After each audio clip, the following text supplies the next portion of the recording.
নমস্কার দর্শক বন্ধুরা, আপনাদের সকলকে স্বাগত জানাচ্ছি রেফ স্পোর্টস বাংলার এক নতুন উপস্থাপনাতে। আমি সোমনাথ এবং ইতিমধ্যেই আপনারা ফুটবল বিশ্বকাপ তো উপভোগ করছেনই। গত রাতে কি দেখেছেন মেসির সেই অসাধারণ দুটো গোল, কিংবা এমবাপের ব্রেস, কিংবা হাল্যান্ডও তিনিও কিন্তু কোথাও না কোথাও পিছিয়ে নেই। এবং এই মহাতারকাদের মধ্যে যে যুদ্ধটা চলছে ফুটবল বিশ্বকাপে, এটা উপভোগ করা পাশাপাশি কিন্তু আমাদের কাজও ভারতীয় ফুটবলের দিকে একটুখানি নজর রাখা। এবং বিশ্বকাপ নিয়ে আপনাদের মধ্যে যে কৌতূহলটা আছে, নিশ্চয়ই ভারতীয় ফুটবল নিয়েও সেই কৌতূহলটা বজায় আছে। ইস্টবেঙ্গল, মোহনবাগান, যখনই আমরা কোনো একটা ভিডিও বানাই এই দুই দলটাকে নিয়ে, তখনই কিন্তু আপনাদের রেসপন্স একদম মানে খুবই ইমপ্রেসিভ, আকাশ ছোঁয়া রেসপন্স। এবং এই আবদারে আমরা কিন্তু একটা ভিডিও নিয়ে এসেছি, বেশ কিছু আপডেটস আপনাদের জন্য নিয়ে। কারণ আপডেটস না যদি থাকে আমাদের কাছে, তাহলে ভিডিও বা লাইভ করে লাভ নেই খুব একটা। বাট যখনই আমরা আপডেট পাই আপনাদের জন্য নিয়ে আসি। এবং আজকের ভিডিওটা কিন্তু ইস্ট বেঙ্গল রিলেটেড, অর্থাৎ ইস্ট বেঙ্গল রিলেটেড কিছু আপডেটস কিন্তু আমরা ইতিমধ্যেই পেয়েছি এবং সেটাই আপনাদের সাথে শেয়ার করব এই ভিডিওতে। এবং সূত্র মারফত যা জানা যাচ্ছে, ক্লাব সূত্র মারফত যা আমরা শুনতে পাচ্ছি, আগামী 2 থেকে 3 দিনের মধ্যে, বা এতটা সময় হয়তো নাও লাগতে পারে, আগামী 2 দিনই ধরে রাখুন, পরশু দিনের মধ্যে কিন্তু ইস্ট বেঙ্গল ক্লাব তাদের হেড কোচ অ্যানাউন্স করতে পারে, এমনটাই কিন্তু আমরা খবর পাচ্ছি। এবং আপনারা জানেন ইস্ট বেঙ্গলের প্রাক্তন হেড কোচ অস্কার বুজন, তিনি তার নতুন গন্তব্যের উদ্দেশ্যে কিন্তু রওনা দিয়েছেন এবং ইস্টবেঙ্গলকে আইএসএল জিতিয়ে এখন ইস্টবেঙ্গলের যে এক্সপেকটেশন, সেটা হচ্ছে এখান থেকে আরও ইমপ্রুভ করা। এএফসি মঞ্চে কিন্তু ইস্টবেঙ্গল আবারও নামতে চলেছে এবং সেই টিমকে কিন্তু নেতৃত্ব দিতে হবে একটা প্রুভেন হেড কোচ। এবং ইস্টবেঙ্গলের এই যে হেড কোচের বলতে পারেন হেড কোচ ক্যান্ডিডেটের তালিকায় কিন্তু 3 জন এখনো পর্যন্ত আছেন। এবং এই 3জনই কিন্তু ভারতীয় ফুটবল বলতে পারেন যথেষ্ট সাকসেসফুল। ভারতীয় ফুটবলে অনেক দিন কাজ করেছেন, প্রায় 80 থেকে 90টার ম্যাচ খেলেছে মিনিমাম। এবং সেই 3টে হেড কোচের নাম ইতিমধ্যেই যদি বলি, তাহলে প্রথমত অ্যান্টোনিও লোপেস হাবাস, নতুন করে কিছু বলার নেই তার নামে। তিনি যা করেছেন কলকাতা ফুটবল ময়দানে, যা তিনি ছাপ ছেড়ে গেছেন, এবং অলটুগেদার আইএসএলে তার যে সাফল্য, সেটা আমার মনে হয় যে আলাদা করে মনে করাতে হবে না। দ্বিতীয়, মানালো মার্কেস, ভারতীয় ফুটবলের হয়তো সব থেকে কনসিস্টেন্ট হেড কোচ ক্লাব ফুটবলে, ভারতীয় ক্লাব ফুটবলে এই কিছু বছরে হয়তো সব থেকে কনসিস্টেন্ট এই ব্যক্তি মানালো মার্কেস। এবং তৃতীয় নম্বর, পিটার ক্র্যাটকি, এই লিস্টের সব থেকে ইয়াং কোচ। এবং অলটুগেদার আপনার যদি আইএসএল দেখেন, আইএসএল এর প্রত্যেকটা টিমে হেড কোচদের দেখেন, সব থেকে ইয়াংগেস্ট হেড কোচ। এবং 3টে প্রোফাইল কিন্তু বেশ ইন্টারেস্টিং। হাবাসের যদি কথা বলতে হয়, তাহলে মোহনবাগানকে তিনি অনেক সাফল্য দিয়েছেন। আগে এটিকে যে ফ্র্যাঞ্চাইজ ছিল, তাকেও কিন্তু তিনি তিনখানা আইএসএল ট্রফি জিতিয়েছেন। মোহনবাগানকে তিনি লিগ শিল্ড জিতিয়েছেন।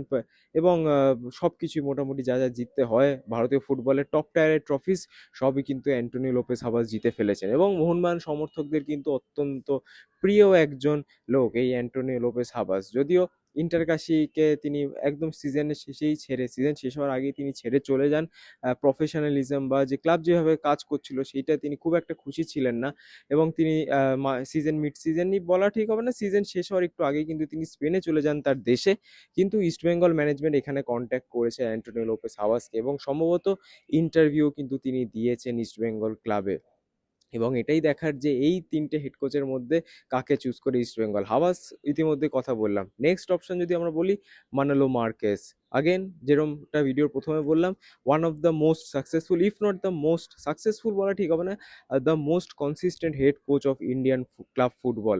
কারণ তার যদি ইন্ডিয়াতে তার চ্যাপ্টার শুরু হয় এই হায়দ্রাবাদ এফসি থেকে, আপনারা জানেন যেটা এখন স্পোর্টিং ক্লাব দিল্লি, সেই হায়দ্রাবাদ এফসি কে কিন্তু তিনি স্ক্র্যাচ থেকে বানিয়েছেন। এমন না যে হায়দ্রাবাদে প্রচুর ভালো ভালো প্লেয়ার ছিল, তিনি কিন্তু বানিয়েছেন। কয়েকটা উদাহরণ, কয়েকটা না অনেক উদাহরণ আছে।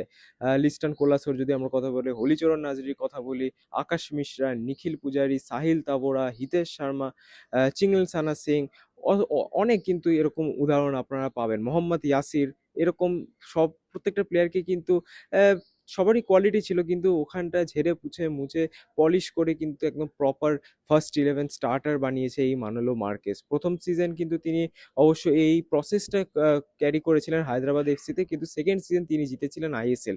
এবং তার প্রতিপক্ষ ছিল সেই সিজন দেশ বাকিংহামের মুম্বাই সিটি এফসি। এবং সেই সেই মুম্বাই কতটা শক্তিশালী দল ছিল, সেটা আপনাদেরকে আলাদা করে আমার মনে হয় বলতে হবে না। এবং সেই মুম্বাই সিটি এফসিকে কিন্তু একদম চোখে চোখ রেখে টক্কর দিতেন এই মানালো মার্কেজে হায়দ্রাবাদ এফসি। এবং এবং হায়দ্রাবাদ ডিসলভ হয়ে যাওয়ার পর বা হায়দ্রাবাদের যে প্রজেক্ট একটুখানি উইক হয়ে যাওয়ার পর কিন্তু তিনি শিফট করেন গোয়াতে এবং সেখানেও কিন্তু ৩ বছর তিনি কাটিয়েছেন।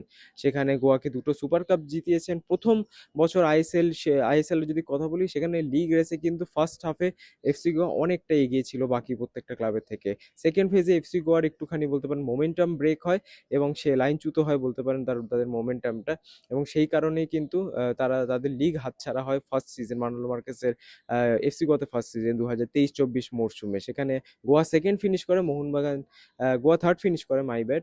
এবং মোহনবাগান কিন্তু শিল্ড জেতে প্রথমবারের মতো, এবং সেকেন্ড সিজনেও কিন্তু এফসি গোয়াকে তিনি সেকেন্ড করেছিলেন ২০২৪-২৫-এর আইএসএলে, যেখানে মোহনবাগান কনজিকিউটিভ দুটো শিল্ড জেতে। এবং মানুয়েল মার্কেসের কিন্তু একটা কনসিস্টেন্ট পারফরমেন্স আমরা দেখতে পেরেছি এফসি গোয়া স্টিন্টে। অনেক প্লেয়ারকে আগেন তিনি বানিয়েছেন, আয়ুষ ছেত্রী বলুন, আকাশ সাংওয়ান বলুন, বরিশ সিংকে তিনি উইঙ্গার থেকে সাইড ব্যাকে খেলিয়েছেন, এবং বরিশ সিং এখন ইন্ডিয়ার one of the best right wing back. So এরকম অজস্র ব্রাইসনের কথা কি করে ভুলতে পারি, তিনিও কিন্তু রয়েছেন। সো যেখানেই যান সেখানে কিন্তু ইউথ ডেভেলপমেন্ট অনেক বেশি তিনি করে কাজ করেন, এবং রিজার্ভ টিম থেকে কিন্তু প্লেয়ারদেরকে তিনি তৈরি করতে পারেন, এবং শুধু তৈরি না, তাদের কিন্তু একটা বড় প্রসপেক্টও বানিয়ে দিতে পারেন এই মানোলো মার্কেস। এবং তৃতীয় ব্যক্তি আগেন পিটার ক্র্যাটকি।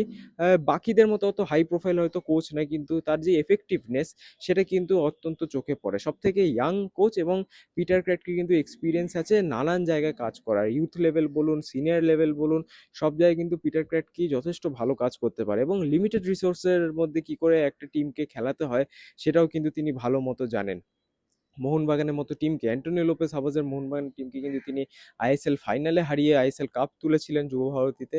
এবং পাশাপাশি এই সিজনেরও যদি কথা বলি, খুবই একটা উইক টিম যদি বিদেশিদের মাত্রা দেখতে হয়, ভারতীয়দের মাত্রা দেখতে হয়। যেই মুম্বাই সিটিতে আপুইয়া নেই, মেহতাব সিং ছেড়ে চলে গেছেন, ভালো নামি দামি বিদেশি প্লেয়াররা নেই, সেই মুম্বাই সিটিকে কিন্তু একটা টাইম অবধি টেবিল টপে রেখেছিলেন এই বছরে আইএসএল এ পিটার ক্র্যাটকি। তো নিঃসন্দেহে তিনিও কিন্তু ভালো অপশান। এবং এই ৩টে অপশানের মধ্যে আপনাদের কোনটা পছন্দ অবশ্যই কিন্তু কমেন্টসে জানাতে ভুলবেন না। কিন্তু সূত্র মারফত এটাই খবর, দুদিনের মধ্যে, পরশুদিনের মধ্যে হয়তো আমরা জানতে পেরে যাবো ইস্ট বেঙ্গলের হেড কোচকে, এবং এই ৩টে নামের মধ্যেই কিন্তু একটা নাম হবে, এটা মোটামুটি শিওর।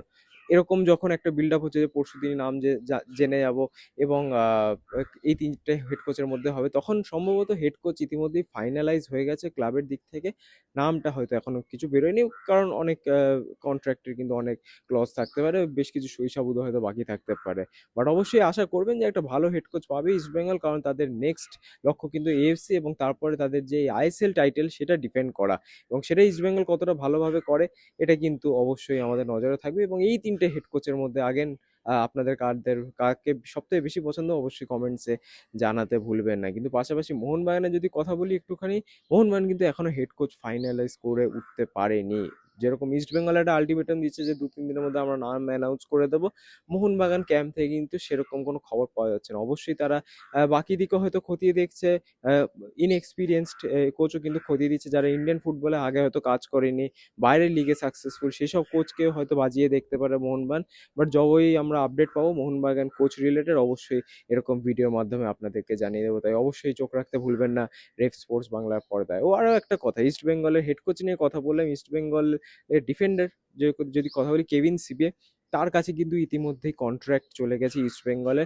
আমরা কিন্তু এটা এজেন্ট মারফত জানতে পারছি, এবং কেভিন সিবিএ এবং সেই কন্ট্রাক্টে সাইন করবেন কিনা সেটা কিন্তু দেখা যাবে পরে। বাট ইস্ট বেঙ্গল কিন্তু একটা আপডেটেড কন্ট্রাক্ট, বা একটা বলতে পারেন ভালো টাকা, ভালো সমস্ত ক্লজ, এবং ভালো মাপের লেন্থ অফ কন্ট্রাক্টও কিন্তু ভালো, এমনই শোনা যাচ্ছে। এবং এজেন্ট কিন্তু সেই কন্ট্রাক্টটা কনসিডার করতে পারে, তারপরে অবশ্যই প্লেয়ারের সঙ্গে কথা বলতে পারে। তো এইটাই আপডেট ইস্ট বেঙ্গল রিলেটেড। আশা করবেন এরকম ডেভেলপমেন্টস আমরা আরও রিসেন্টলি নিয়ে আসতে পারবো আপনাদের জন্য। তাই অবশ্যই আগেন চোখ রাখতে ভুলবেন না রেড স্পোর্টস বাংলার পর্দায়। অসংখ্য ধন্যবাদ ভিডিওটা দেখার জন্য।